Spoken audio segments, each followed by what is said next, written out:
सभी आंगनबाड़ी बहनों और भाइयों को हमारी नमस्ते। और आप सबको बता दें, बहुत अच्छी सी खुशखबरी है हमारे अवकाश को लेकर के। शीतकालीन अवकाश यानी कि हमारे लखनऊ जनपद में शीतकालीन अवकाश घोषित हो गया है। कार्यक्रम जिलाधिकारी हमारे विशाख जी हैं, उन्होंने छुट्टी का जो आदेश है 29 दिसंबर 2025 से लेकर के 1 दिसंबर 2026 तक के अवकाश घोषित कर दिया है। उसमें लेटर में प्री प्राइमरी से लेकर कक्षा 12 तक की, यानी कि जो हमारा आंगनबाड़ी केंद्र है वो भी प्री प्राइमरी के अंतर्गत आता है। तो जो हमारी लखनऊ जनपद की आंगनबाड़ी बहनें हैं वो निश्चिंत हो जाइए। पोस्टर टेकर पे भी हाजिरी नहीं लगेगी और बच्चों को भी नहीं बुलाना है।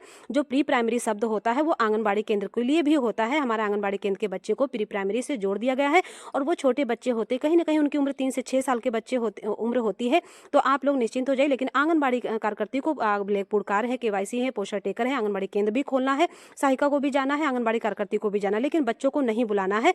और आप सबको बता दें कि आप लोग बहुत कंफ्यूज रहती हैं कि बहुत बहुत जगह पे जिला कार्यक्रम अधिकारी आंगनबाड़ी शब्द डाल देते हैं, कहीं कहीं के लिए शासनादेश में मतलब लेटर में नहीं पढ़ पाता है और वो प्री प्राइमरी जोड़ देते हैं।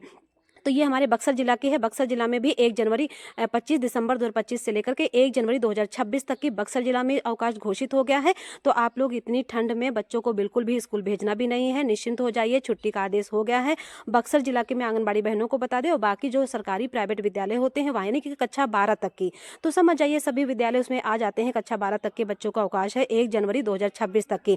तो बहुत अच्छी खबरें होती हैं क्योंकि ठंड बढ़ रही है, कहीं ना कहीं ठंड अपने पड़ाव पर है और शीतकालीन अवकाश भी चल रहा है। जैसे जैसे ठंड बढ़ेगी, देवरिया की बात करें तो देवरिया में भी 31 दिसंबर यानी कि 29 दिसंबर से लेकर 31 दिसंबर अभी देवरिया जिला में सिर्फ 2 दिन का अवकाश घोषित हुआ है, अभी ज़्यादा नहीं है। जैसे जैसे ठंड बढ़ेगी, इसमें देखिए देवरिया जिला में आंगनबाड़ी केंद्र भी पड़ा है।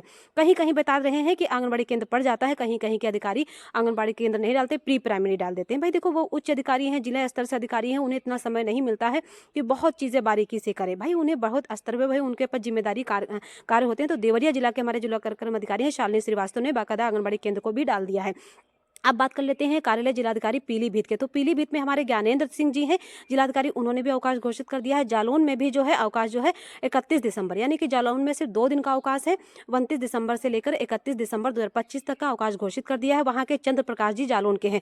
बहजोई में भी जो हमारे डॉक्टर राजेंद्र पासिया हैं, उन्होंने भी जो है अवकाश घोषित किया है 30 दिसंबर 2025 तक की। अब है बस्ती की बात। तो बस्ती में भी जो है 11 बजे से यहाँ पे बदलाव हुआ है, यानी कि समय बस्ती जिला में समय का बदलाव हुआ है। 11 बजे से लेकर 3 बजे तक विद्यालय का उपस्थिति रहेगी और जो शासकीय कार्य है वो संपादन करेंगे, यानी कि और उसका सुनिश्चित अनुपालन यानी कि कड़ाई से अनुपालन करें। भाई जो वहाँ के जिलाधिकारी में सभी को उनका आदेश अनुसार पालन करना पड़ेगा।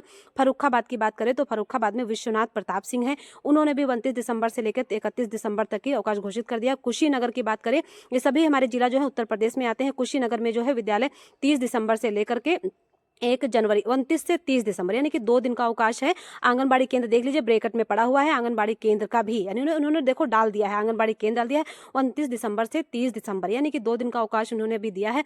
मथुरा जिला में भी जो है जनपद में भी रविंद्र सिंह है, जिला विद्यालय निरीक्षक हैं, उन्होंने भी जो है यानी कि कक्षा 1 से 12 तक की 1 जनवरी 2026 तक की यानी कि जनवरी नया साल तक के यहाँ के अवकाश है। मथुरा जनपद में भी आप सब देख लीजिए, साफ साफ लिखा है, घने कोहरा में दृष्टि का ध्यान रखते हुए वहाँ पे अवकाश घोषित किया जाता है। मऊ जनपद में आपको बात करें, मऊ जनपद में हमारे संतोष कुमार उपाध्याय हैं, उन्होंने भी अवकाश घोषित कर दिया है। शामली जिला में हमारे लता लाठौर जी हैं, जिला बेसिक अधिकारी हैं, आ रहे हैं बेटा, उन्होंने भी 29 दिसंबर से 30 दिसंबर तक की अवकाश घोषित किया है और 10 बजे से 3 बजे तक उपस्थित होकर विद्यालय के जो शिक्षिकाएं लोग हैं वो विभागीय कार्य में निष्पादन करें, यानी कि शिक्षिकाओं लोगों का समय जो है 10 बजे से 3 बजे तक। भाई देखो, बच्चे नहीं आएंगे लेकिन वैसे पाठन का कार्य बहुत होता है, चाहे सरकारी स्कूल है, चाहे आंगनबाड़ी हो, चाहे प्राइवेट हो, उसमें वो कार्य आपको करने पड़ेंगे। हमारे संदीप कुमार जी हैं, मुजफ्फरनगर से हैं, उन्होंने भी अवकाश 29 दिसंबर से तक घोषित कर दिया है। और कहीं ना कहीं छुट्टी बढ़ रही है, ठंड हो रही है और वैसे ही उसी को मद्देनजर रखते हुए वहाँ के जिला का अधिकारी ये शासन जो आदेश हैं वो उसे कार्रवाई से सुनिश्चित करें, पालन भी करें। और जो ठंड से भी आप लोग देखो बचाव अपना करो, क्योंकि ठंड भाई बढ़ती, बहुत ज़्यादा गर्मी, बहुत ज़्यादा ठंड कहीं ना कहीं नुकसानदेह होती है। अब बात कर लेते हैं शाहजहाँपुर की। तो शाहजहाँपुर में जो है वहाँ पर भी जो है छुट्टी 29 दिसंबर से 30 दिसंबर तक की अवकाश घोषित किया जाता है। शाहजहाँपुर में हमारे दिव्या गुप्ता जी हैं, बिजनौर में हमारे जयकरण यादव जी हैं, यानी कि बिजनौर के हमारे जो जिला विद्यालय निरीक्षक हैं, उन्होंने भी अवकाश जो है 29 दिसंबर तक घोषित कर दिया है। कहीं कहीं पर अवकाश ज़्यादा है, कहीं कहीं वही 2 दिन के हैं। और ये देख लीजिए समस्त इसमें लिखा है कि एफआरएस के कार्य प्राथमिकता देते हुए कल सुबह 3 बजे एफआरएस का कार्य, यानी कि एफआरएस को बहुत जोर दिया जा रहा है। जो लोग बीएलओ में जुड़े हैं उन्हें भी कहा जा रहा है कि जल्दी से जल्दी एफआरएस आंगनबाड़ी केंद्र पे पोषाहार या राशन टीएचआर वितरण हो रहा है। कहीं ना कहीं एफआरएस यानी कि चेहरा प्रमाणीकरण से ही 100% राशन बांटना सुनिश्चित करें। देखो सरकार ने फोन तो दिया नहीं, यानी कि स्मार्टफोन दिया नहीं है, रिचार्ज दिया नहीं है, लेकिन डंके की चोट पे ऑनलाइन काम कराना चाह रही है। तो बहनों जब आदेश होगा तो करना पड़ेगा, लेकिन कहीं ना कहीं सरकार को ध्यान देना चाहिए। जो हमारे माननीय मुख्यमंत्री योगी आदित्यनाथ जी ने अभी ऐलान किया था सितंबर माह में कि आंगनबाड़ी बहनों को मानदेय वृद्धि होगी, आंगनबाड़ी बहनों को स्मार्टफोन दिए जाएंगे। तो कब स्मार्टफोन होंगे भाई? काम आप पहले ले रहे हैं, स्मार्टफोन आप दे नहीं रहे हैं, माफ कीजिएगा।